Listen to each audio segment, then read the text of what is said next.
Okay. So, usual format, we're going to do names, pronouns, and the icebreaker, which for today will be, of course, in the spirit of Halloween and all things spooky. Could you survive a zombie apocalypse? And of course, I will go first. My name is Jonathan. My pronouns are he, him. And I think I could survive. I think that the more pressing question for me is would I want to survive? When I think of like post-apocalyptic or like disastrous horror settings, I just think of like the quality of life. I am someone who perhaps I should be embarrassed to admit this, but I'm very, very like a product of my time. I love living in a big city, going outside. I love shopping. I love the internet. I love Wi-Fi. So if I couldn't do those things, I think I'd be quite miserable. The idea of, while I am more of an introvert, the idea of being forced to be in my house all the time and like do nothing sounds horrifying to me. Um, so yeah. And then plus I'm also thinking about like the pandemic and how many people were like sick and like spreading COVID without like being honest about whether or not they got their vaccine or whether or not they could possibly have COVID and spreading it. I do think a very similar thing would happen with a zombie bite. Someone would get bitten and then like stay with you in your little group and like hide their bite under their sweater. And then at night, they're like eating all of you. So I don't know. I don't think I'd want to live in that. But anyway, who wants to go next? I'll go next. My name is Sierra, and I go by she, her. And I absolutely would not be able to survive a zombie apocalypse because I just couldn't even imagine them biting me and just touching me. Like, just to get to that point of it, it's just like, it's an absolute no for me. I'm going to say no.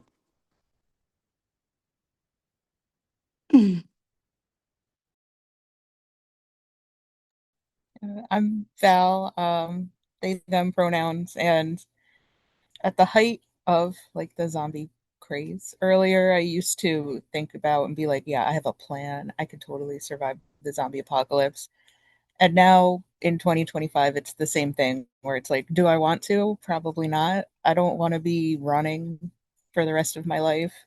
I also, if the apocalypse turns out to be something that's much more, viral, I'm immunocompromised. I'm gonna get taken out quick, which is probably gonna be good for me, honestly, in the end.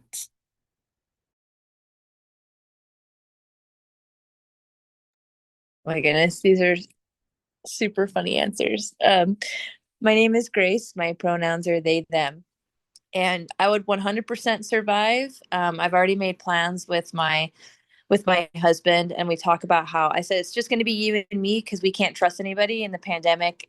I think John Husband made that perfectly clear. So I was like, if anyone tries to approach us, it's an immediate, absolutely not. Nobody comes near me and the animals that are left. And I go backpacking and I love being in nature and I just love collecting rocks. So we would have no problems with just being in the middle of nowhere and foraging because my husband is an agricultural scientist, so understands what plants we could eat, and then I understand what rocks can kill you slash you shouldn't. Don't go in that cave, go in that cave kind of situation. So, but I plan to not be friends with anybody during the apocalypse. So, Yeah. I also couldn't imagine my life without like Uber Eats or anything. I'm like, oh my God. I'd be so miserable. But okay, anyway, I'll start us off by asking, what did you all think of this month's book, Feast While You Can, by Mikaella Clements and Onjuli Datta?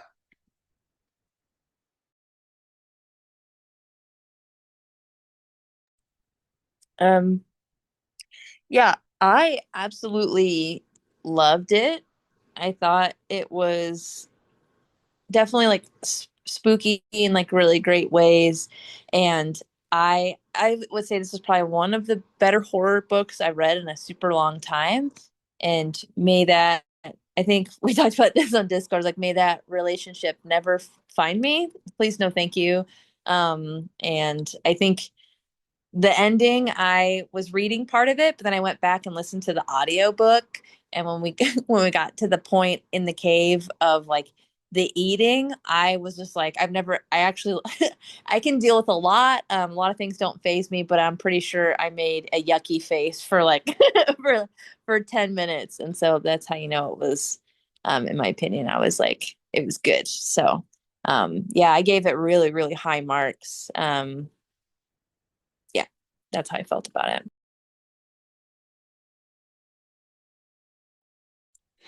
I'll go next. My opinion of this book, I think this is my favorite book so far.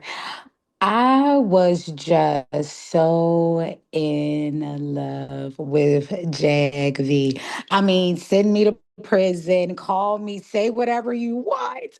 But I was just so in love with her. Like, take me in the cave and keep me forever. I don't know why. I just feel like to me, she was just like so caring.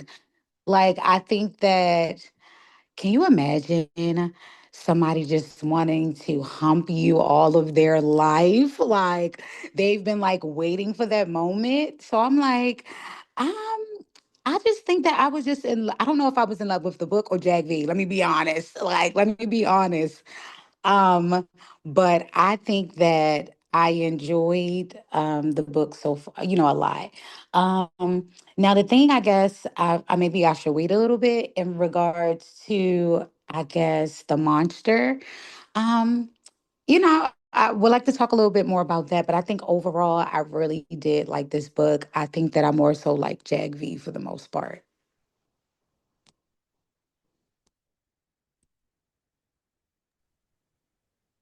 Jagby was definitely my favorite character too. I loved her. I just thought it was such a powerful character, and you could really, I don't know, it was really easy to, to kind of like envision her as a real person. And a lot of the characters too. Like I feel like the book did a good job of like not having like really flat side characters, which I feel like a lot of books can, especially a lot of horror books can just have these like stereotypical tropey characters. And you can kind of see like the intention of everybody throughout the book, which I really liked too. I felt like it was kind of like a unique monster story rather than, just the normal old thing that you read all the time in horror books. So I like that too. And I never really read like a smut horror crossover before, and I liked it. So I wasn't sure if I was going to or not, but I did personally. And the only thing that made me sad was I did feel sad for the dog, which I'm sure was the point. But I was just like, especially when they were like describing how like the dog, when it wasn't controlled by the monster, was looking so like confused and sad. Like that really, that really did upset.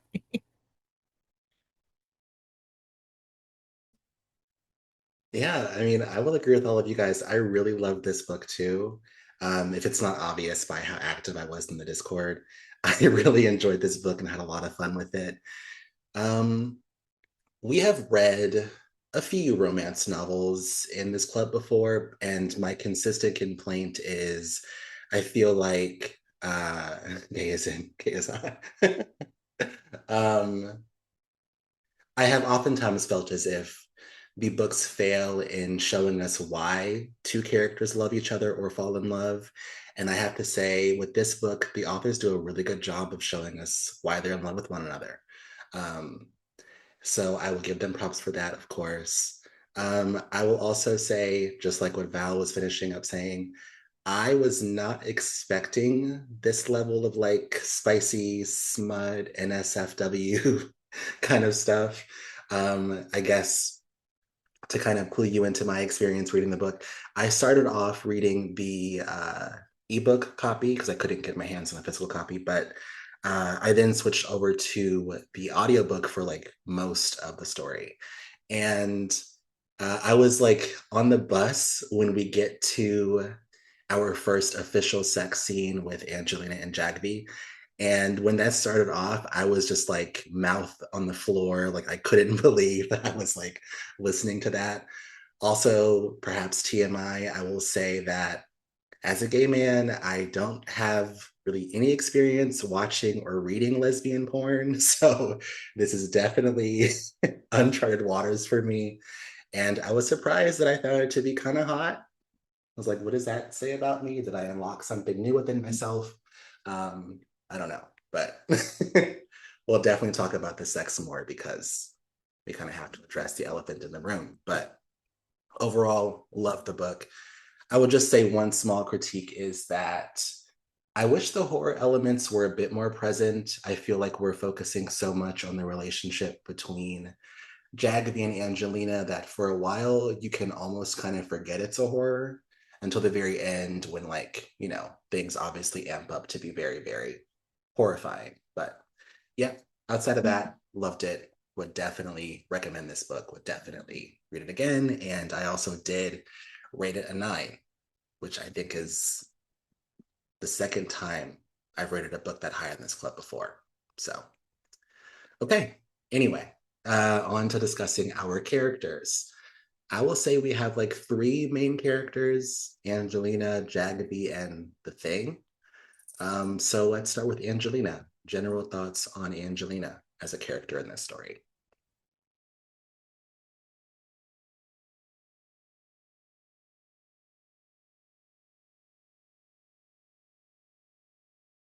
Um, Angelina, I liked Angelina, but I also felt like I felt a little bad for her because I'm not gonna say bad for her, but imagine you falling in love with your brother's girlfriend. Like that was the part that was like I kind of would forget sometimes. Like, oh my gosh, like our brother, like our brother. But hey, Jag V must have had something about her that maybe she was willing to look past that. So I did like Angelina, but then at some point I was like, is she just obsessed with Jagby, or is this like really some type of monster or beast inside of her? Like, is she just is the exchanges between them, making her feel like something's inside of her? But I did like her, and I was just I sympathize with being as though her brother had such a, love for Jack V throughout the course of the book.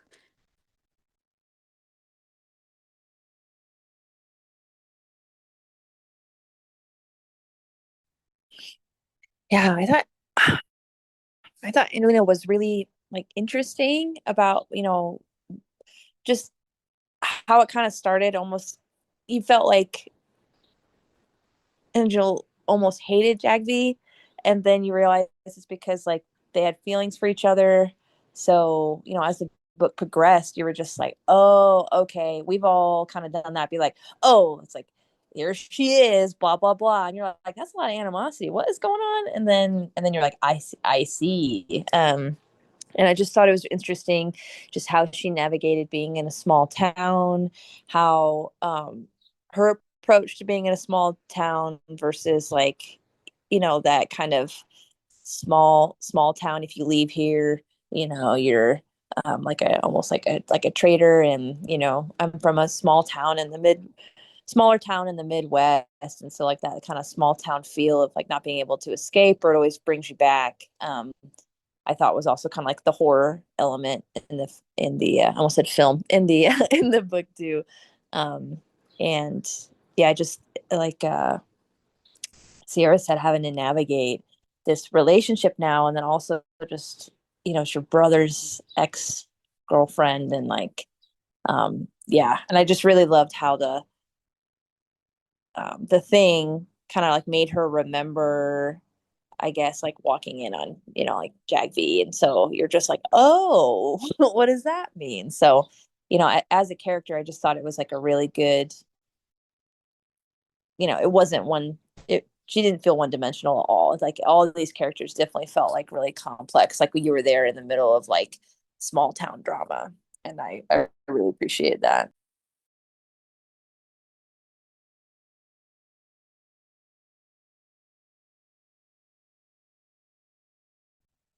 Yeah, I like that. you could obviously see like the flaws that Angelina has, but it wasn't to the point where it was like an insufferable main character or, like someone you couldn't relate to at all. It made it a lot more realistic because it's messy, like falling in love with your brother's ex-girlfriend. And, it's like that made me like in the beginning, some of her personality things, I was like, oh, I don't know about this. But then I just saw how it kind of made it, the authors almost like set that up to be that way so that, it's like you could see this is a real person reacting in ways to this otherworldly situation that you might not react to, but it's still a very, very human response. And I don't know, I felt like kind of the whole family, like even if you didn't agree with their actions, everybody was just like acting in a very like relatable way, even if you didn't agree with it. It wasn't like some books, it's like everybody's like, I have the plan. This is what we're going to do. And they like are able to lay out everything. And they're like, we're going to go through this plan and it's going to be 100%. And it's like, no, in this book, people screw up. People make the wrong choices. And I felt that it made them better characters for it. And it made it a more interesting story to me. Yeah, I mean, there's so many things I could say about Angelina. I guess to kind of disagree with you all so far, you all have said that Jagby's your favorite character. I would say Angelina is mine. I don't know, something about her I just really felt drawn to or really enjoyed reading. Um, I will say, as like Grace was mentioning earlier, as someone who is a queer person from a big city and from quite a liberal state and city, I have always kind of questioned why queer people or people of color choose to stay in environments that are racist or homophobic or closed-minded. So reading Angelina's perspective really kind of helped me see the other side of things, which I really appreciated. Um, yeah, I will say I very much disagree with the ways in which Angelina handled racism or homophobia. I think I'm more of a Jagby. When you pull that kind of shit around me, I'm the kind of person who's like, explain to me exactly why that joke is funny. I'm not the kind of person who will laugh along with you. Sorry.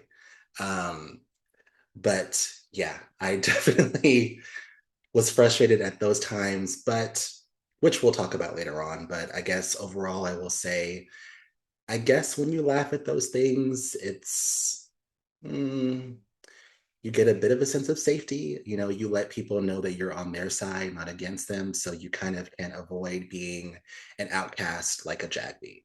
So, but yeah, really enjoyed Angelina. Found her character very interesting. And there's a lot more I could say, but I'm trying to save it for the end because we got to talk about some more things with her. But yeah, for now, I'll leave it there. Okay. Jagby. General thoughts on Jagby as a character in this story.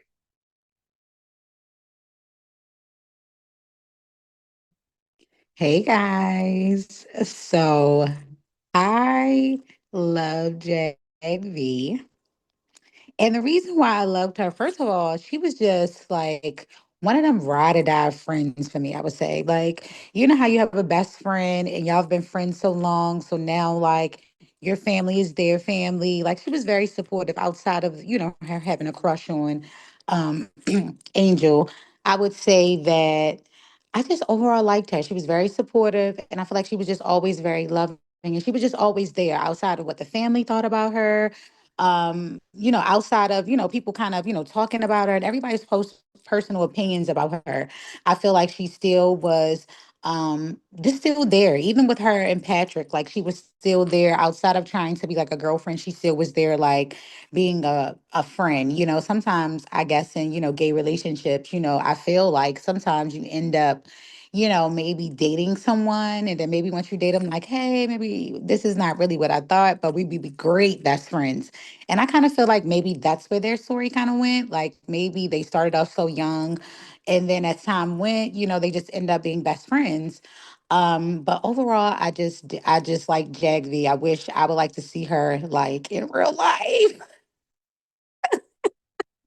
I think I like her real bad, and I'm gonna just leave it there. Yeah, Sarah, I'm gonna follow up and say Jagby was probably my favorite, probably just because I would uh love to take Jagby out on a date for sure. I was like the whole time I was just like, Jagby, you can't keep doing this to me while I'm at work and listening to an audiobook.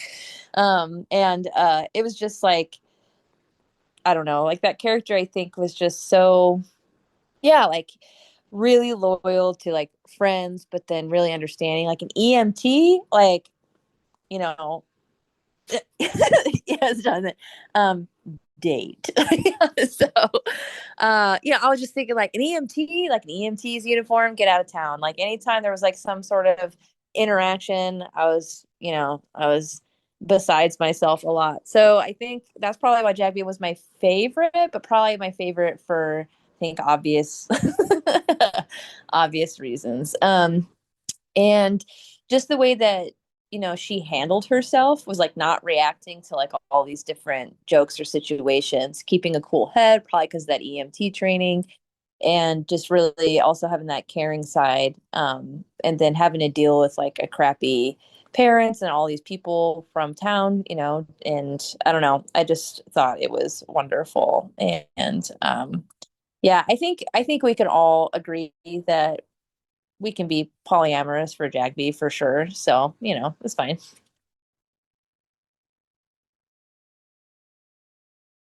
I also would like to take Jagby on a quote unquote date. But I liked how it was really funny to me when I thought about it because it was like Jagby was so good on so many different levels, like she did want to be good as a partner for Angelina, but she was also good as a friend. Like you said, she was ride or die. She was there for Angelina and her brother whenever they needed anything. And because of the EMT training, yeah, she was totally cool in all these stressful situations. So it's someone you would want by your side in a situation. So it seemed like no matter what was happening, Jagby was that person you should, everybody would look to. And you would think that a person in a book like that would be insufferable because, it's like they can do it all, they can be everything. And yet, Jagby was also just really likable character. So I thought that was actually just just giving compliments to the authors because characters like that in books tend to like annoy me, but it really didn't in this book at all. I really loved her as a character. Yeah, I have to agree with you guys. I mean, well, for a lot of reasons, I don't want to take Jagby on a quote unquote date, but I did like Jagby. Um, um, yeah, I mean, to agree with you all, the whole EMT side of her was interesting because I was a bit worried that she would be one of those kind of like typical horror movie characters who like never believes the haunted person until something big happens. I was very happy to see eventually, about like halfway through our story, she did end up believing Angelina. Um, I will also say I was perhaps impressed with how she was willing to willing to believe that Angelina was perhaps on drugs or drunk, and that was why she was seeing this being. Um, so yeah, there's all that stuff. Her keeping her head cool. Yeah, got it. Um, my main thing with Jagby though is it's a small thing. It's something I don't think we really cover enough in the story, but I noticed some really interesting gender euphoria stuff, especially when we talk about her packer, when we talk about there's a moment where Angelina says something like, imagine if we were in high school and you were my boyfriend. And I noticed how excited the idea of being Angelina's boyfriend, not girlfriend, but boyfriend, made Jagby. And I would have loved to kind of express it a bit more. I'm not trying to say that I think Jagby's trans. I mean, I don't know, perhaps, but um, I just would have kind of liked to see that gone a bit further. I don't think we tend to get uh, Mask or Butch or he him lesbian stories often, so I would have loved to see that explored a bit more. But yeah, I like Jack B, like you all said. I just don't want to fuck her. uh, okay, now before we talk about the thing, um, I'm curious, what similarities or differences do you guys notice between Jagby and Angelina?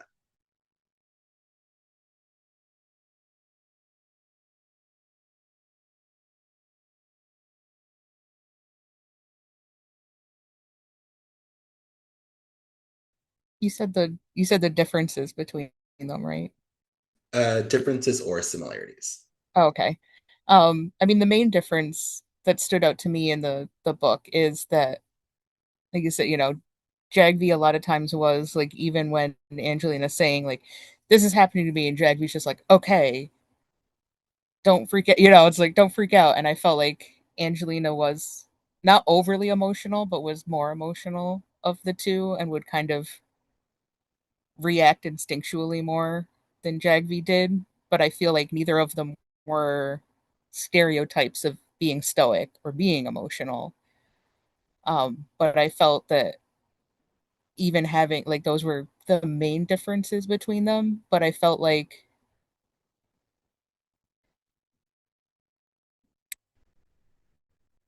I can't think of like direct similarities off the top of my head. More that even within those differences and how they approached the situation, they just worked very well together. And I appreciated that too, where sometimes they didn't agree on the way to go about things, but they still communicated easily with each other, because that's a trope I really hate in books. Is that they could just sit down and talk about the situation, and I really appreciated that.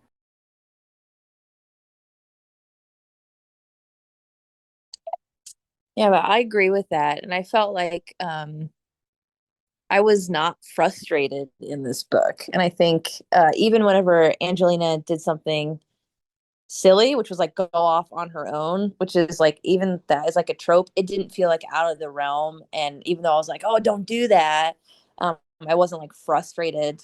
I wasn't frustrated uh, that she did that. And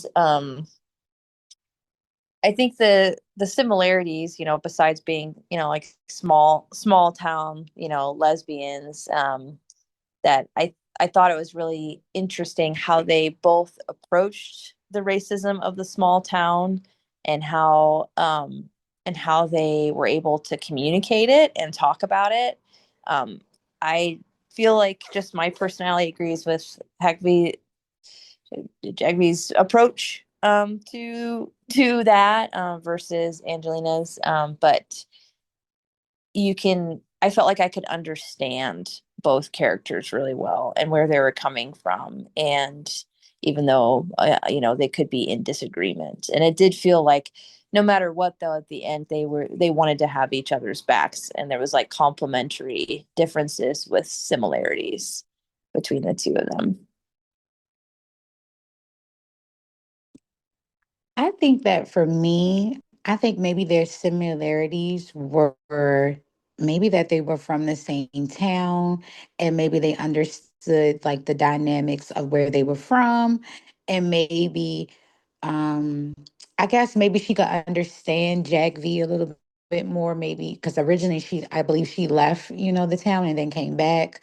I think that's where they became similar, where they could understand one another, and maybe that's where I guess them spending a lot of time together, they became similar in a lot of ways. But I think that's where I would say they were similar.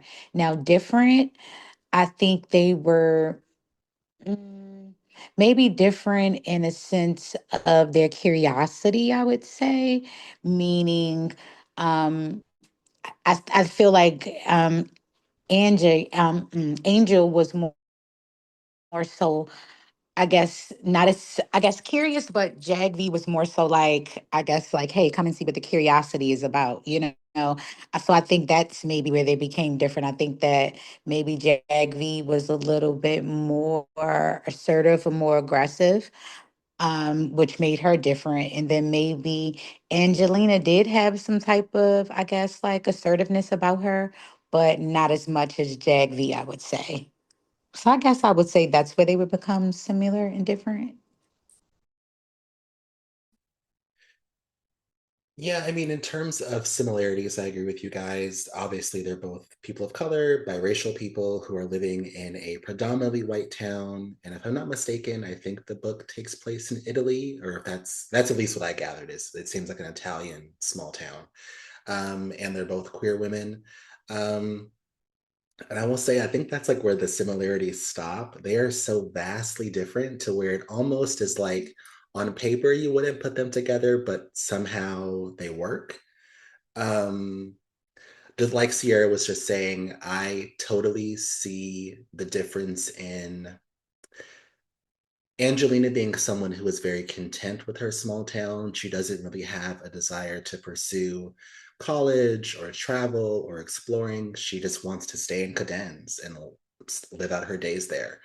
Um, while Jagby is someone who definitely wants to explore. What I do find interesting, however, is Jagby doesn't go that far away from Cadence. She's like, what, an hour or so? Was it a train, I think? She talks about hating it so much, but she's actually still pretty close to it, which is why she comes back every so often. And you can also go see her. And where does she live? San Michel or something like that. Um, so yeah, there's that. Also, I think the differences in how they present their queerness and their biracial identity. If I'm not mistaken, it's said that Angelina, while she is also biracial, she's very, very light skinned, while Jagby is, I guess, a bit darker. And Angelina is kind of able to blend in a bit better. And then, even with, like Sierra was just saying, um, Jagby is someone who is a bit more butch or a bit more masculine presenting, while Angelina is described as being quite feminine. Um, so yeah, that also does, of course, impact how people respond to their queerness. Um, so yeah, those are the obvious differences. And I guess a follow up to that would be, why do you think people are so distrusting of Jagby, but so willing to accept Angelina's queerness and biracial identity?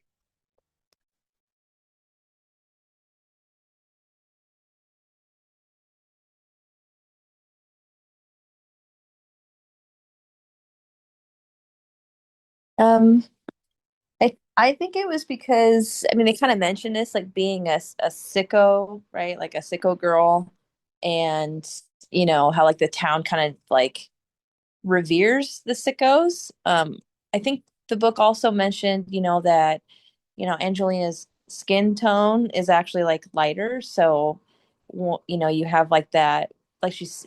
I mean they didn't say. I don't remember if they ever said like white passing, but there was this like idea that because of her lighter skin tone than Jagby, that people were just kind of like brush it off more. Um, and I think that really has a lot to do with it. And also, I was kind of curious and wondering because the monster ate her dad. It makes me wonder if like the townspeople kind of knew, didn't know, or had more of like a reverence for the sicko family line kind of dealing with this monster is kind of like what I gathered throughout the years. And so there was also just kind of that, I don't know, that one of us and that, we'll just kind of brush it off, was kind of my thinking, which is, especially like a predominantly white small town that that does happen to people frequently all the time. I was wondering, I don't know. I think maybe because, and forgive me for lack there of better words, but I feel like because you can see it, you can see Jagv being maybe a little more you could probably see her being gay, meaning about her clothes, the way they describe what she's wearing. I feel like those type of things sometimes play on treatment because I can see that you are gay. I can see that, okay, you're a girl, but you're dressing like a guy. So I kind of feel like that could also maybe, aid in the treatment. And then for Angie, I feel like she's a girl. You wouldn't know that she's a lesbian, and because she's not showing it unless she say, hey, I'm into girls. You wouldn't know. So I think maybe that's the difference between that. I don't know if I explained that well. I was feeling this the same way about like because in the beginning when they first brought it up, they mentioned all the time about how Jagby dressed and how Jagby looked. So to me, I thought that the main issue people had with Jagby was that she was a stud. Um, they never like explicitly say it, but I was feeling the same way about it, is that she is visibly queer. It was there's no ifs ands about about it, where Angelina was much more like traditional femme presenting. So to a lot of people, I'm not from a tiny town, but I'm from a smaller city, and I saw it a lot where people who were more visibly queer were less accepted than the people that could, at least on the surface, visually be just accepted into the fold. So that was my thinking the whole time about why people kind of kept Jagby at arm's length.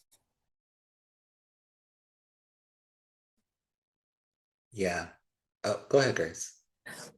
No, yeah, Val, you saying that and Sierra reminds me of the part of the book where Jagby said she cut her hair to make her dad mad. And that's when people, so I think that, yeah, I didn't even actually really make that connection per se until y'all brought that up, and that makes sense. So it's like, was it really to make her dad mad, or is that just her presenting kind of her queerness would then make her dad mad, plus the town? Yeah, I agree with you all. I think when queer individuals are willing to be a bit more conforming in how they present, when you have a masculine gay man or a very feminine lesbian woman, I think that's a lot less threatening to people. It doesn't really make them have to do a lot of heavy mind work in who you are, how you present. So I think that gives people a sense of safety. And I think that is definitely helping Angelina out a lot. She's a very feminine lesbian woman, as opposed to being on the more butch end like Jagby clearly is. Also, I think a big thing that helps Angelina out a lot in terms of acceptance is her family. It wasn't really clear to me if the sickos are rich or if they're very wealthy people, but they're definitely a family who was very notable in town. And I think that with that comes a very large support system. Angelina has very many people who can back her up if she's ever accosted with racism or homophobia. I mean, in the book, there's even two times, I believe, Angelina says that both Patrick and one of her male cousins beat up a guy who drew a swastika on her locker in high school. And then after that, people kind of like cooled it on all the racism stuff. And then I want to say it was Angelina's cousin got everyone in the family to stop making quote unquote dyke jokes about her. Um, so Angelina has that. Jagby has none of that. From what I gathered, it seems as if Jagby's mother left town way before Jagby did, kind of leaving her there with her father. And Jagby's father is obviously not someone who's very accepting, and then he's also not well liked or respected in town. So no one really wants to respect his daughter either, unfortunately. Um, so yeah, there's that. Also, one last thing is the ways in which they handle homophobia and racism. Angelina is someone who's willing to laugh with you and kind of like be in on the joke, while Jagby is not. I mean, I can't speak for you guys necessarily, but I think many people have met a person who's very obviously racist or homophobic who says something along the lines of, oh, I can't be because I have a gay friend or I have a black friend. And then it's like, well, you have the kind of queer friend or POC friend who allows these kinds of jokes to slide. Everyone isn't like that. And Angelina definitely lets a lot of things slide, which I think makes people like her. She doesn't call them racist or anything. She just kind of like agrees with them. While Jagby is definitely someone who's very, I guess you'd say, militant. She's definitely going to call you on your shit and she'll take it as far as it needs to go. Right. So yeah, all those things I think help Angelina become a lot more accepted in town than Jagby is. Um, okay, now back to our characters. The Thing from the Pit. General thoughts on the Thing as a character in this story.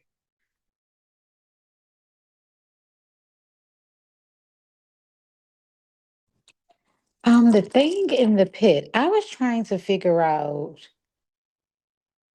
is it a real thing or is it their thoughts? Is it, I don't know. I can't, is it like, were they all up on there in drugs, hallucinating? Because, they said they would go up there and, smoke weed and things like that. But I'm just like, I don't know. Was it a real thing? Like, was it your own thoughts? But then it's like, maybe it was a real thing because who was, doing all this thing to Angie? Or I don't know. My thing is, I liked how it, played in the background. I liked how it told stories. I did like how, it got inside of their head is mostly what I felt like. I was trying to figure out, is it your own thoughts? And maybe because it seemed like it changed sometimes, I guess. So I was just trying to figure out, was it an actual like beast or monster, or is it the monster within? I don't know.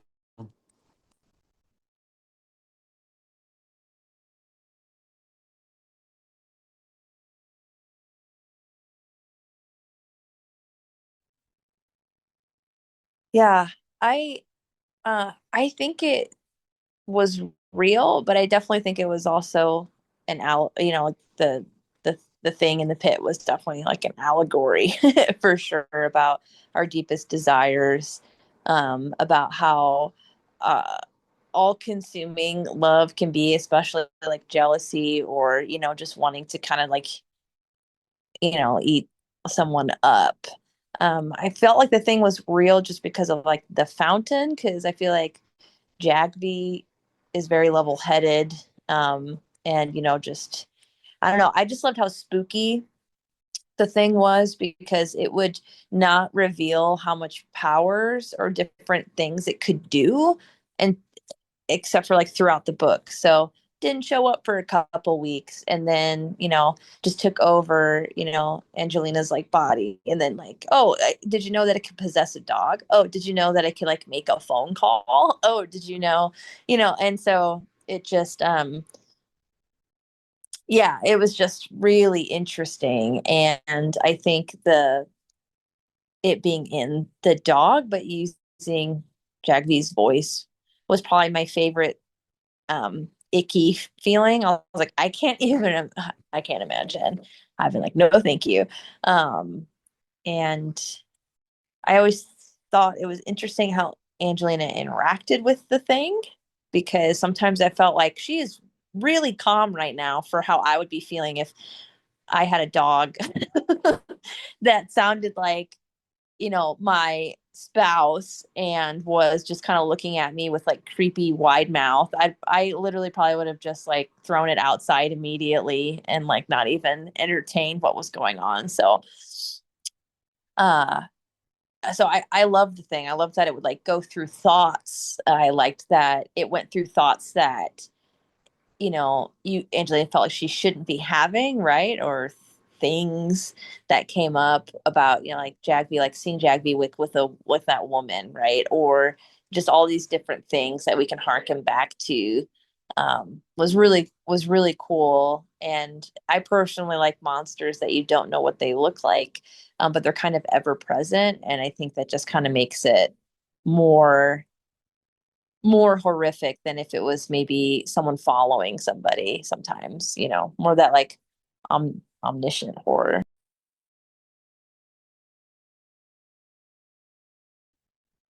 Yeah, in the beginning, part of me was like, oh, I hope it doesn't turn out to just like be mental illness because I really don't like horror. I feel like a lot of horror still leans on that at the end, where it's like, oh, the unreliable narrator is mentally ill and was hallucinating the entire thing. And so, like, part of me was scared with that. But then, like, yeah, the certain things happened. Like, when it went into the dog, I'm like, is she hallucinating? And then when the dog attacked the brother, I was like, okay, no, this has to be a real. This dog has shown no signs of ever being aggressive before this. So it has to be a real situation. But it was interesting how they kind of kept it for a long time in the book. They kept putting things out there where you could be like, is it? Is it? What is it? And then I like how they just put in these kind of things that kind of really tethered it to being something that's actually happening rather than something that's just all in the mind.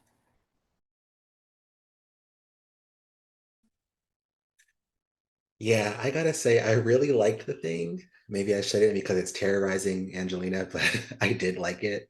I thought the thing was strangely playful, strangely, mm, I don't know if I would say friendly, but it interests me how it kind of gave her a break to kind of have moments with Jagby when it could have easily just like said, no, you get no time to yourself. I'm taking over your body now. Um, I liked watching it slowly gain more power and like Grace was saying, discovering that it can do new things like possess dogs, like make a phone call, take over someone's voice. I liked all that. Um, like I said at the beginning, I do wish we would have got a lot more of the thing and a lot more of the horror elements, but based on what we got, I did like it. My one gripe is I would have loved a lot more lore behind what this thing um, is we don't really get, even in the end, we don't really get any sort of explanation as to who it is or yeah, definitely the most sassy demon. I wonder if the demon is like probably a gay man or something, but um, also I guess with the sassiness, I don't know whoever has seen the movie Venom, but the thing definitely reminds me a lot of like the relationship between Venom and the main character in that story. Um, but yeah, what was I just saying? Yeah, I would have liked a lot more lore. Um, I feel like we kind of get nothing. I'm not sure if that's both the authors just not really wanting to think about it too much, or if this is like potentially setting up a sequel. But yeah, that was the one thing I was disappointed in is that we don't get really any lore behind who this thing is. Um, okay, now I guess we have to talk about what similarities or differences do you notice between Angelina and the thing?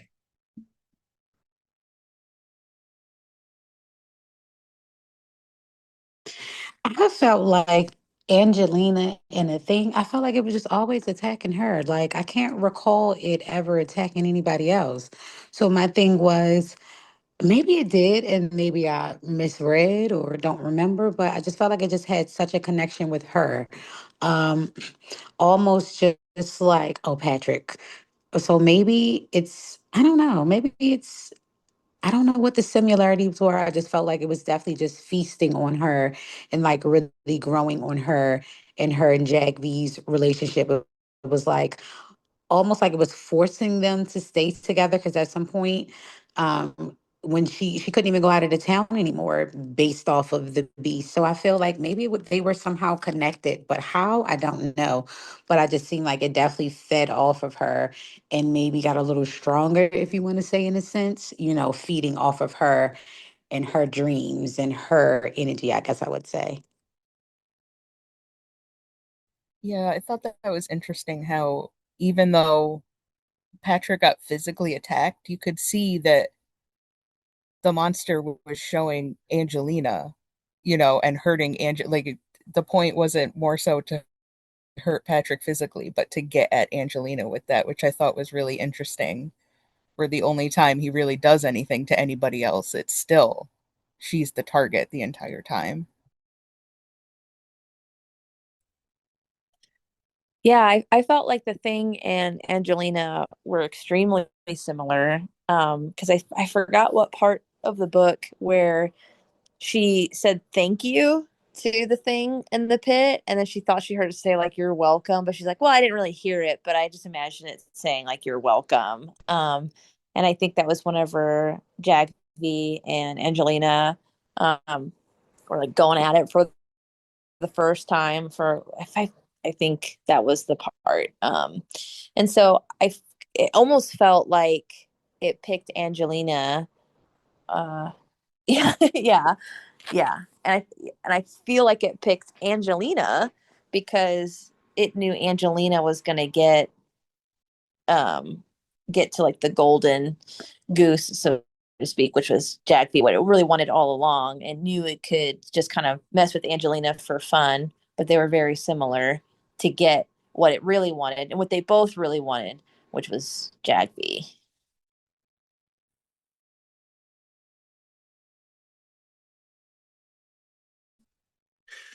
Yeah, I agree with Grace. I think that the Thing and Angelina were incredibly similar.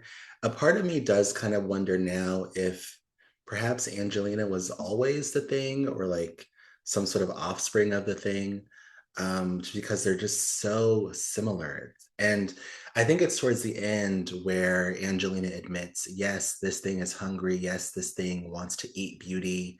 It wants to absorb people's energy. And I do the exact same thing. That moment was like, whoa.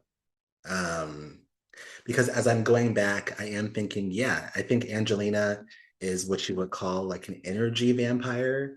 She kind of clings to people who have good energies, have good futures, can do things for her, and she just kind of like sucks the life out of them. And then, like Patrick says, when they have their big fight, which we of course will get to later on, uh, he's like, you're so selfish. You don't think of anyone but yourself. Which at the time, I really couldn't understand why he was saying that. But when I finished the book, I thought more about it, and I'm like, Jagby is back in town because she just lost her father, who she had a very, very difficult relationship with.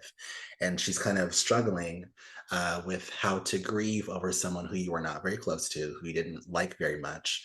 And she's also saddled with the responsibility of deciding to sell his home or uh, to demolish it and get rid of all of his things. And yet the entire time, all we talk about is Angelina. So I'm like, okay, I think they are both in a lot of ways quite monstrous. Um, and yeah, even their desire for Angelina, I mean, I'm sorry, desire for Jagby is quite evil as well because Angelina understands that Jagby wants much more than Cadence can offer her, but she doesn't really care. She wants Jagby for herself. Um, so yeah, it's a lot of similarities there. And unfortunately, even though Angelina is probably somewhat evil, I do still love her.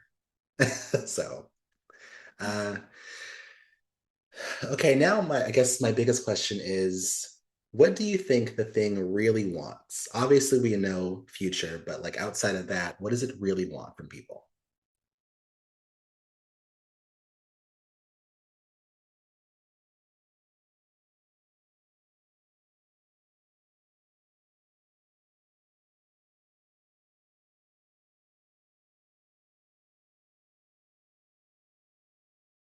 I would say maybe their hopes and dreams, maybe, or maybe their deepest desires to a sense, maybe. I don't know, because I just feel like, yeah, maybe their deepest desire, maybe their hopes and dreams, I would say.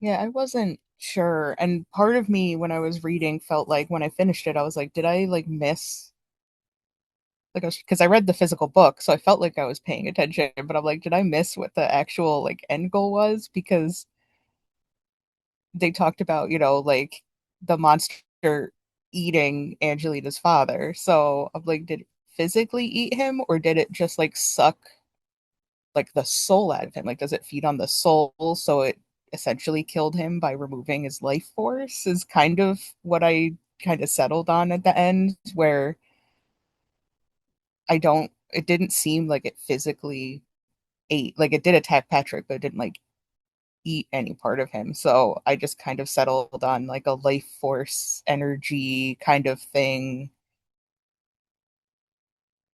And maybe it just doesn't need to feed that often because it didn't seem to have done anything in the meantime since the father was eaten either. Like there weren't stories about him popping up like every couple years. So I don't know if maybe because I don't know if it would make sense, but it's like if the monster ate the dead, is that why it was so attracted to Angelina because it was his kid? Or was there something, it's like I just felt like at the end, I kind of felt like maybe I missed something along the way about what the point of the monster was. Yeah, well, I think that's a good point. And my interpretation of the whole thing was that it was physically eating them, just because, like, oh man, the eyeball scene. Oh, I love like I love the physical recoil of some of the descriptions at the end. But I thought it was more of like eating the person slash eating the desires and the memories, but then also it's also eating the memories of everyone around them too. And so I thought it was like, okay, you're when you're all consumed, if no one remembers who you are, did you really exist to begin with? And so it's more of like it's consuming everyone's memories, about this person and every interaction that people have had with this person. Um, and and I think that's why the only physical ailment that Jagby had once the monster was kind of destroyed by being absorbed by Angelina was like when it actually physically broke her arm, but then like her eyeball was fine now, and like all those things were fine now, because it was almost like it was a magical metaphor of eating the body and being like half eaten and things like that. And so that was kind of what I thought was potentially going on, and that it would always eat someone in the sicko line, but whoever was like attached to the sickos is what I kind of thought was happening there too.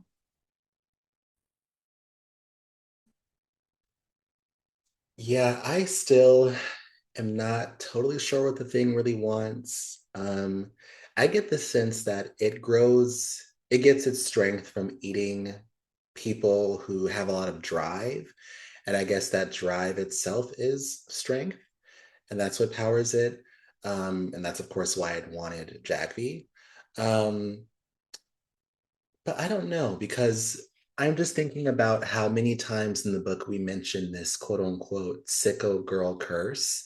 I was curious if perhaps this thing attaches itself to Angelina's family and it kind of forces every woman to feed it her true love. Um, which kind of makes sense when we consider the fact that it wanted Jagby and that it ate Angelina's father, who I guess Caro loved very much when he was alive. But then I'm also thinking about Angelina's grandmother. We mentioned that her grandfather died of old age. He wasn't consumed. So I'm kind of curious, like, what exactly is this curse? Is the curse a real thing? Is it like a metaphorical thing? Um, and then just thinking about what you were just saying, Grace, I am wondering, does the thing eat people who are not a part of the sickle family? Because we know about it attempting to eat one of Angelina's uncles, who I believe now has like a neurological issues, and it allegedly chased one of her uncles when he was riding a bike. I don't know how serious we're meant to take that story, but it did that too, I think. Um, but I remember Angelina mentioning that there's no one in the town that has dreams or drive or ever wants to leave. I'm curious if that is actually true or if the thing has just eaten everyone who ever did. Um, so I don't know. Again, I think with more lore on what this thing is, a lot of these questions could have been answered, but unfortunately, we as readers are just kind of left guessing. Um, so yeah. Now, what do you guys think of the relationship between Angelina and Jackby in this book?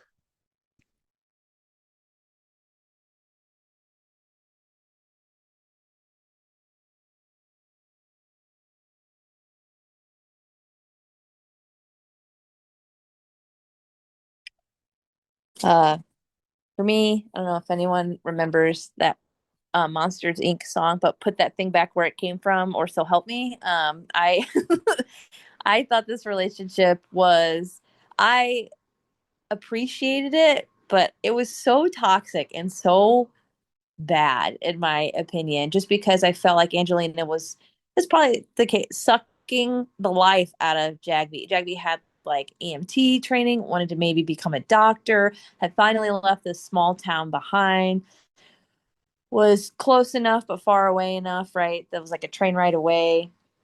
Um, yeah, exactly, not in a good way. Yeah, so it was just like I don't know. At the end of the book, I felt so sad to hear that Jagby stayed in this town to be with Angelina that was kind of a monster now too, like part monster and it was yeah, it was really interesting. And so yeah, I will stand by my statement. May the love never find me, but the sex find me quickly. So Grace, oh my goodness. You are right about that. But their relationship was definitely toxic. I joke and I play, but please, no relationship ever find me like that. I mean, because to me, Angie was just like, she can't leave because if she leave, then you are pretty much dying. Something is sucking out of you, and you can't. You got all these bruises and marks. When I gotta leave and go, it was just always something. So I am kind of upset that Jagby stayed, but that's sometimes how love will do you. So I really wish that they would have broken up. I really do. I really wish that they would have broken up and maybe Jagby went and found her like a nice young lady is what I would had hoped. But they did stay together.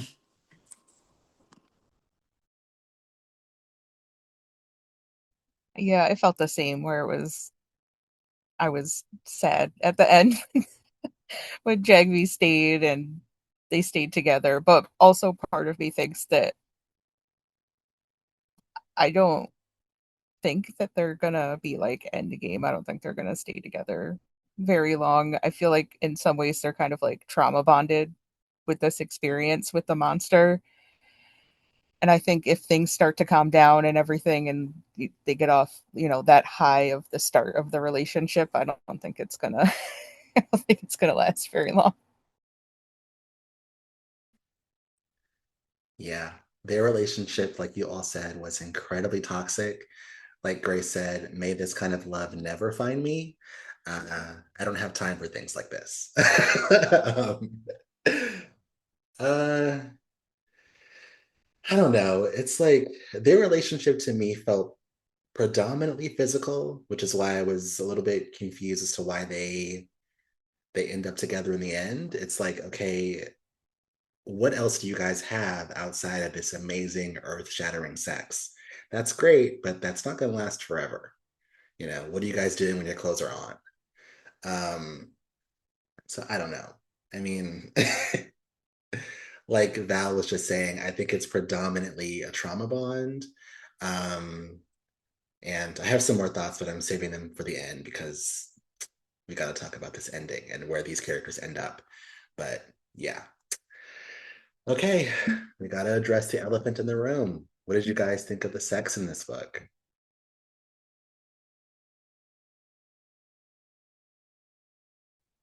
I enjoyed the sex scenes. Chapter 22 was my favorite. I enjoyed the lesbian sex, if I'm being completely honest.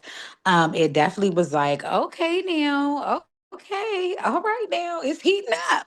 So I did enjoy the sex parts for sure. Chapter 22, like I said, the beginning part of it was my favorite. I can't really recall, maybe 31 or something like that. I do have it marked in my book if y'all really want to know. But so far, the beginning of chapter 22, I really did enjoy that one.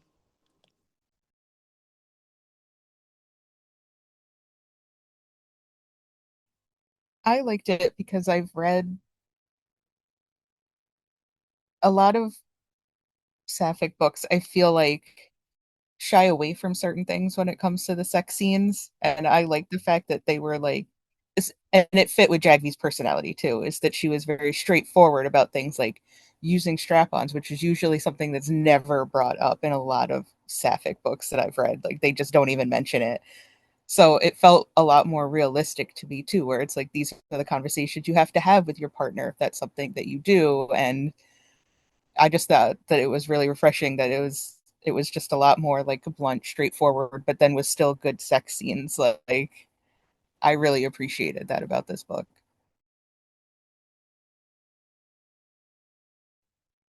Yeah, I don't usually read a lot of uh, romance, or if it is like romance, it's usually like cozy romance, so they like allude to sex scenes or something, so it's not as like explicit. And I'm pretty sure this book has ruined me now for all scenes into the future, and just because it felt so realistic and it didn't gross me out. So sometimes whenever there's some sort of a scene in a book, the way that things are described, also, I'm just like, what? Why would anyone ever say that? And this book actually made me feel present, and then also just kind of like looking around being like, I don't think I should be listening to this right now in the room that I'm in. You know? And I think that's I think this the scenes were so good probably because it was written by a married couple, and I'm assuming that there was a lot of sex out of the writing room after they were writing these sex scenes. Because how could you not write this with your significant other and then just not just go, hey, you want to try this out real quick and then see if that works for this scene? And I feel like that's probably why the scenes were so well written. And yeah, I just thought they were fantastic. And yeah, so apparently I don't know what I've been missing, or maybe I do when it comes to reading more of those kinds of like spicy books. Yeah, the sex in this book, I gotta say it was hot. Um, uh, which again was a little bit confusing as a gay man. I was like, what is this? What am I learning about myself right now? But as we got more into the sex scenes, I was like, no, I'm definitely gay. This is not doing for me what I'm sure it's doing for some people. But it was still really fun to read. I can only think of one other time where I have read like a smutty lesbian book, and that book, the sex scenes were not necessarily bad. It's just they're written to intentionally be gross. So it's definitely interesting to read this book where like they're written to be very like hot and steamy.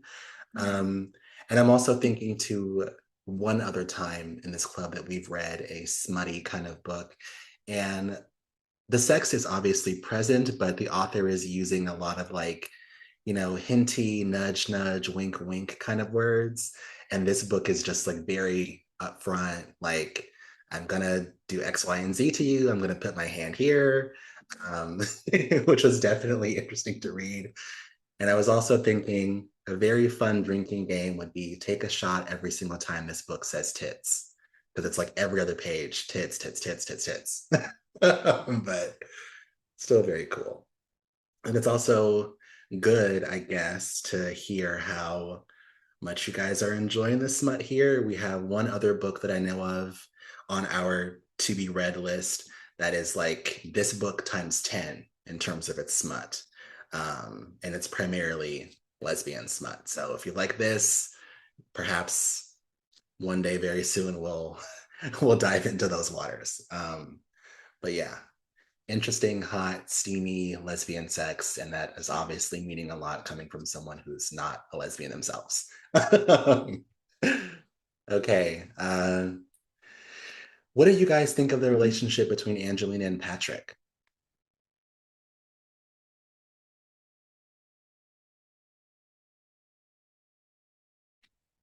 I think that um I would say codependent, but I felt like that was her big brother. Like, um, you will want your big brother to be there for you in times of need, no matter what may go on. So I think I like their relationship. She leaned on him a lot. I do remember, the monster, talking to her, taunting her about that at one point in the book. But I felt like, that's her brother. Who else is she supposed to call? Maybe a spouse if she had one, but until I find one, I'm gonna call my brother. So I feel like I like their relationship. I felt like he was always there, just trying to care for her and just still always make sure that she was okay.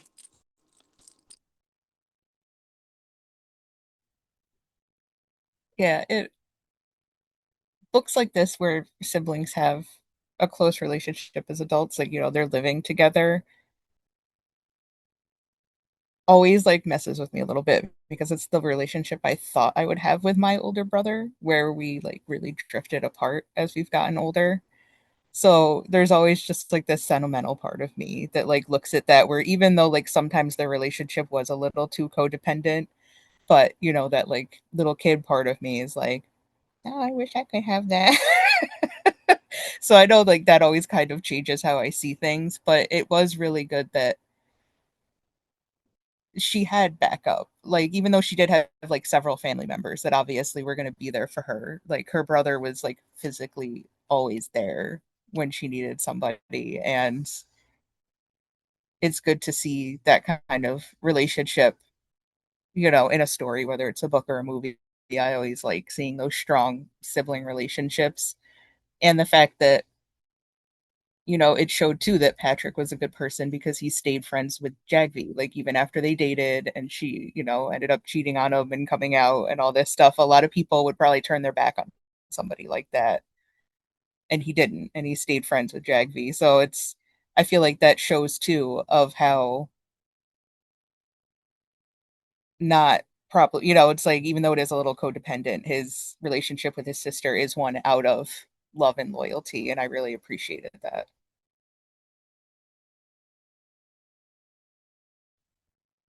Yeah, and I would agree with what's been said.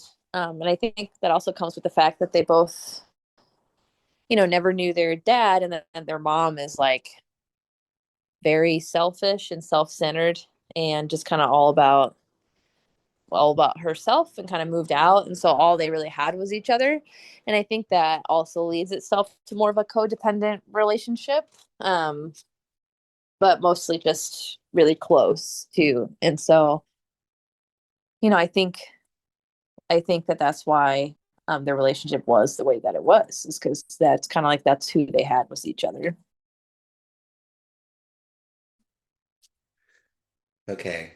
As an only child, I'm going to try not to be too judgmental of their relationship. I can't judge what I haven't experienced, but I will just go out and say I think their relationship is also very toxic. Um, and I also think that the relationship felt very one-sided. It seemed more so like Angelina was the one who desperately wanted to be closer to her brother Patrick, but Patrick seems like he's wanted to distance himself for quite some time. Um, but it's also like I think he has a strong enough conscience to keep him in Angelina's sphere because he understands that like there's really no one else to take care of her. She's not incredibly close with the other family members as he is, and obviously their mother couldn't care less either way. So I don't know. I felt this almost like indentured servitude kind of dynamic between Angelina and Patrick. Um, and I felt bad for Patrick, but I don't know. I don't know. Yeah, Angelina and the mom are pretty similar. Yeah, that's very true. I mean, hey, the apple doesn't fall far from the tree, I guess. Um, Now, of course, what do you guys think about Patrick's reaction to finding out Jagby and Angelina are together?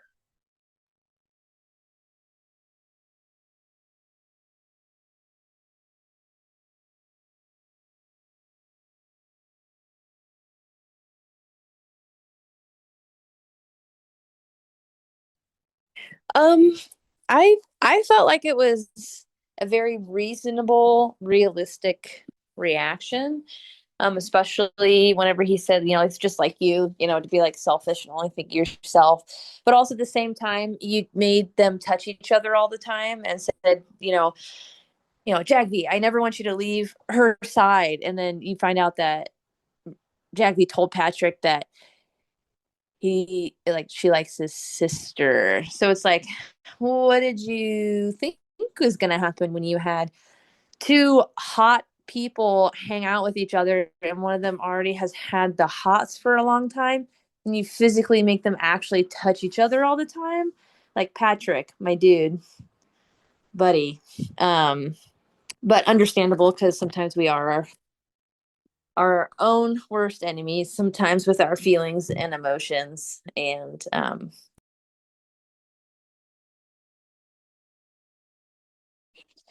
I feel like what did he think was gonna happen? Well, maybe not so much what did he think was gonna happen, but I mean, what did you think was gonna happen? I mean, come on. I mean, they were together all the time. Now, maybe he didn't necessarily see that Jagvi was maybe going to be a lesbian because that, at some point I feel like that comes out in their relationship. But once, you kind of figure that out, I mean, what did you expect? It's sad. I felt bad for him, but I mean, what can we say? I mean, it's not like she wanted to be with him, I would say. Now, if she was interested in him and wanted to be with him, then maybe I could, find a little bit of, sympathy for Patrick, but she doesn't even want to be with him at all. She doesn't even want to be with any guy, period. So you got to hang it up and let her go be happy. Yeah, I felt the same when I don't know what he thought was going to happen. And I did still feel weird about, like it must be weird. Like if my brother turned out to be gay, started dating my ex, even though I know that they don't want to be with me, obviously, and if we're exes, I don't want to be with them, but it's so weird to see them with my brother. But yeah, it wasn't like it had just happened. Like they dated in high school and they're adults now. So I feel like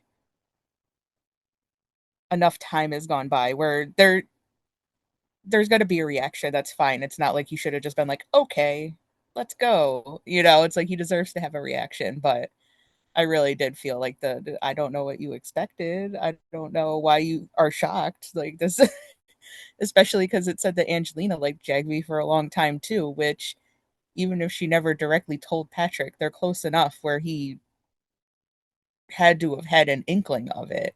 And then yeah, Jagby actually did tell him that he like she liked his sister. So it's he really should have put two and two together. Yeah, to agree with you all, it's very much what did he think was going to happen? I remember when he's in the hospital and he calls, I think he calls Jagby and he's like, are you guys still touching? And then Jagby's like, well, kinda. So yeah, I mean, come on. But it's also like, I don't know. People don't own people. You don't own your ex. I could see perhaps if she was bisexual or maybe pansexual, but that she's very much a lesbian and also very much mask presenting. I don't think there's any hope you'll ever get her back. So kind of let it go. But I guess, like Val, you were just saying, imagine how you would feel if not only your sister stole your girl, but also your kid sister. you know, that would be kind of messed up, but I don't know. And also, I think that a small part of Patrick still holds a candle for Jagby. I think a lot of his upset with their relationship was that really solidifies that she will never come back to him. Um, but I don't know. I mean, I guess you will always love your first love, blah, blah, blah. But come on, this is very obviously a butch lesbian. There's no hope. So I don't know, whatever. Okay, what did you guys think of this story's ending? And of course, I guess a follow up to that is, do you think Angelina and Jack are happy in the end?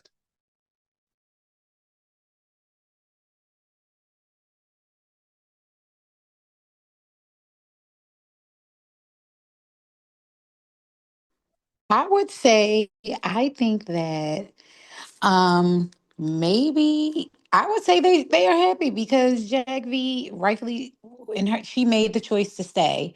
So she made the choice to stay. I'm not saying it's the right choice, but she made that decision to stay there with her. And I believe they're deciding to stay and be together if I remember correctly. So I mean, we'll see how it goes because sometimes lesbian things, they happen fast and they're over fast. So I believe they made those choices to stay, right? Right. And, apparently the monster sex is too good to want to leave again also. So, that was that was super interesting about that whole ending as well. It's like, kind of everyone's kind of afraid and like even Jackie's like afraid but has really fun afraid hardcore sex. And I was like, okay, well, I guess that's a reason to stay. Um and I really liked the ending. I thought it was, I don't know how else you probably could have ended it. And I liked it how it was closed yet open, right? So, like, they could break up eventually, maybe, or, you know, yeah. I like what Val said earlier, too. Definitely some trauma bonding going on. So, we'll see how much that lasts when that kind of wears off. And, they're building a home together. So, we'll see.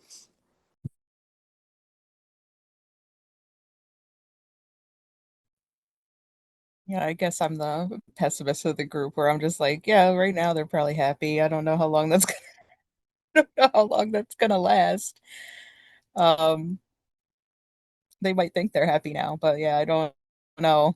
I guess I just can't see them being together in the long run.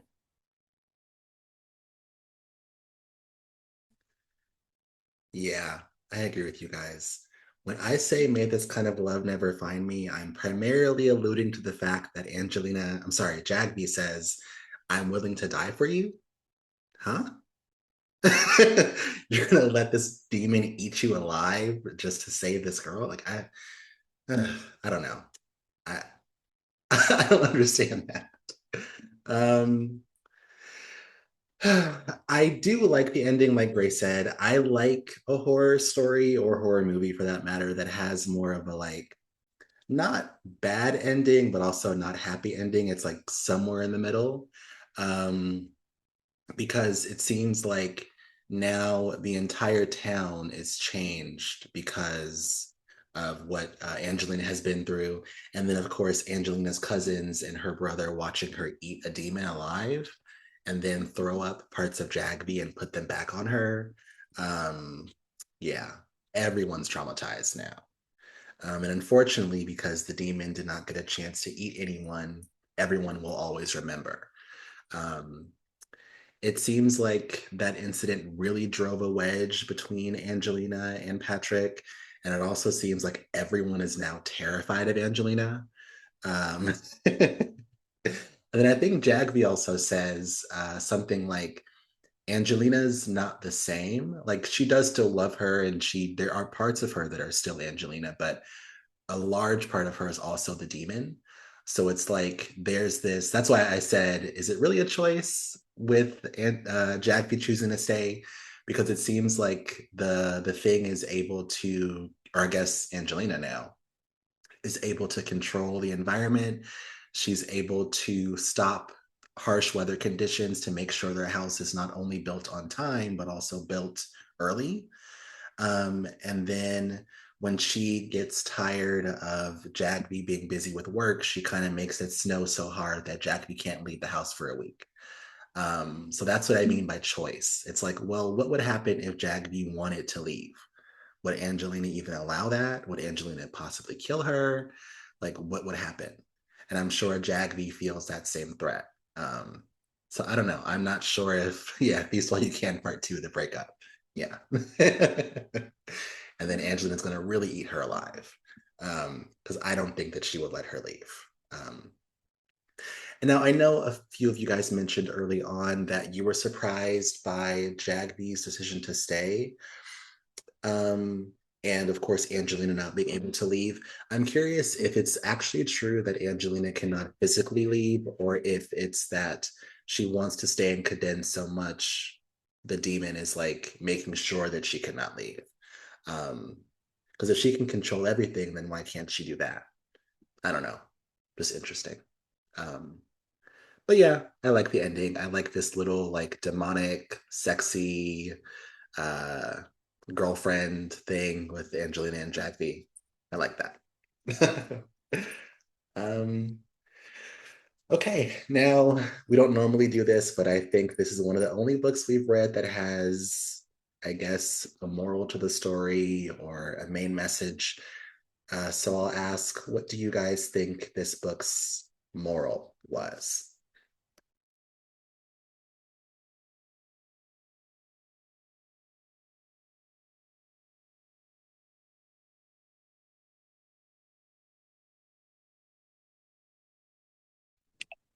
I guess part of me is like, the first thing that came to my head was just like, get out of your hometown, don't come back, or the demons of the past are gonna come and get you.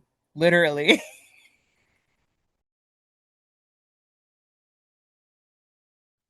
I agree with Val on that one. And when you leave home, just don't go back because all your skeletons is gonna come about the closet. And then when you finally get away, make a good life, you come back and they get you anyway. And now you're trapped. So I don't know if the book is to like follow your dreams or follow your heart. I don't know because at some point I feel like Jagby had always wanted to be with Angela. So I feel like I don't know, is it like your soulmate or something, If you love something, let it go, you come back and it's there or something. I don't know at this point. Maybe it is just to run and never come back. Yeah, my first thought was fuck around with your hometown, find out. Was the first thing that came to my head. Because I will tell you, you couldn't pay me to move back to Missouri, and no amount of awesome sex would ever make me want to move back into my hometown. I can tell you that. So, anytime I've ever gone back to visit, I always just take a little shudder and go, thank, who, thank myself for making the decision to not be here anymore. So yeah, I feel like it sucks you in. Don't look behind you. Don't go back. Yeah, I agree with you guys. I guess it is, leave your small town and return back. Um, Now, this is going to probably sound very gay, but this book, the ending, it's at least reminds me very much of like The Wizard of Oz. Like the thing you've been searching for forever has been right in front of you the whole time. Angelina says something along the lines of she was trying for so long to get really hot, sexy lesbians to move to Cadens and build a strong queer community and make Cadens this like utopia. Um, and she's obsessed with like beauty and the finer things of life when in actuality that was right in front of her the whole time with Jagvi. And then even Jagvi says she moved in search of better opportunities, in search of happiness, in search of true love. And of course, in Angelina, those things were right in front of her the whole time. So I would say the book's overall message is like sometimes open your eyes, the things you want, the things you're chasing are right in front of you if you would just look at them. It may not always look how you think it's going to look, but it's right there in front of you. So, yeah, I guess you can liken this thing, this demon, to the wizard in The Wizard of Oz. So, yeah, okay. Uh, Before we move on to our discussions for next month's book, because this is all I have in my notes, does anyone else have anything they want to talk about with this book? Characters we missed, plot lines we missed, questions, comments, anything?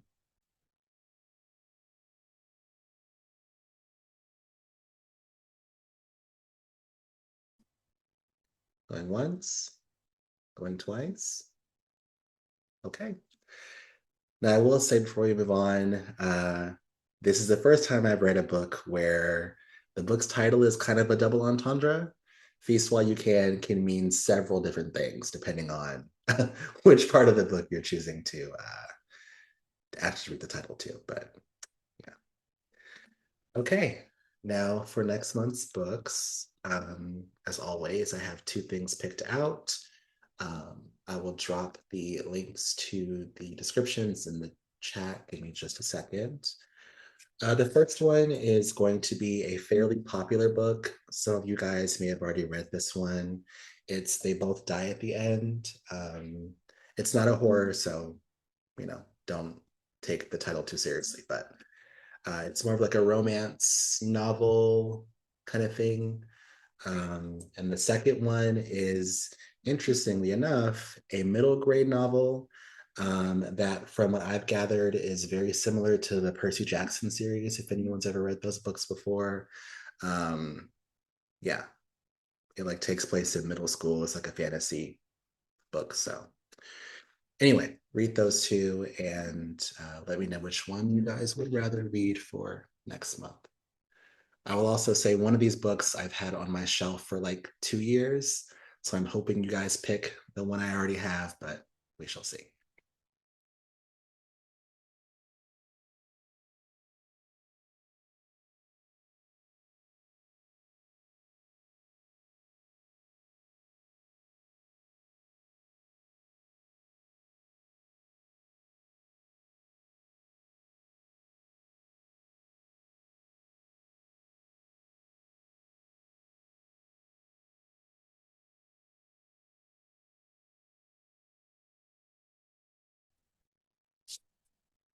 Oh man, that's tough. Uh, I mean, I guess I would say I'm leaning more towards the Dragon Emperor, but I don't I don't know. They both look really fun. I would say they both die at the end for me. Yeah, I think that's what I would go with too. They both died then. Okay. Thankfully, majority of you guys, Grace, boo you, you guys picked the right one. I already own They Both Die at the End, so this makes it very easy for me. It's sitting on my shelf staring at me for the past like 2.5 years. So we'll be reading that one. Although it would have been kind of fun to read The Dragon Emperor, because I guess a nice, innocent middle grade book to cleanse our palate of this nastiness in this last book. But okay, They Both Die at the End by Adam Silvera. As always, I was thinking last Sunday of each month, of the month at noon, which, let me just double check. I think the date for that should be the 30th of November. Does that work for folks? Or should we entertain moving it?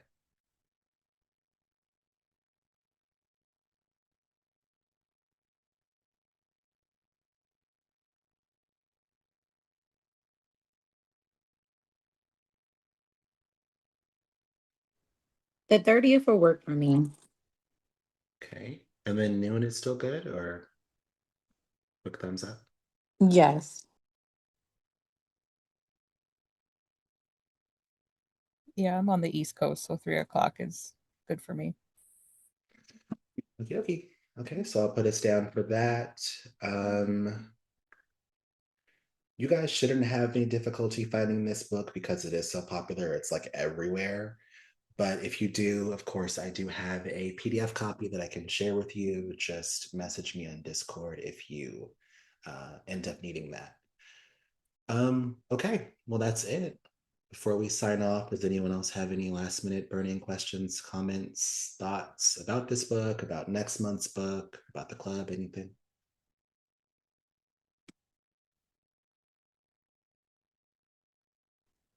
Nope, nothing for me. Thank you so much. Yeah, Of thank course. you. Of course. Okay. I don't have Oh, go anything. ahead. Bye, guys. Bye. Okay. Bye. Bye.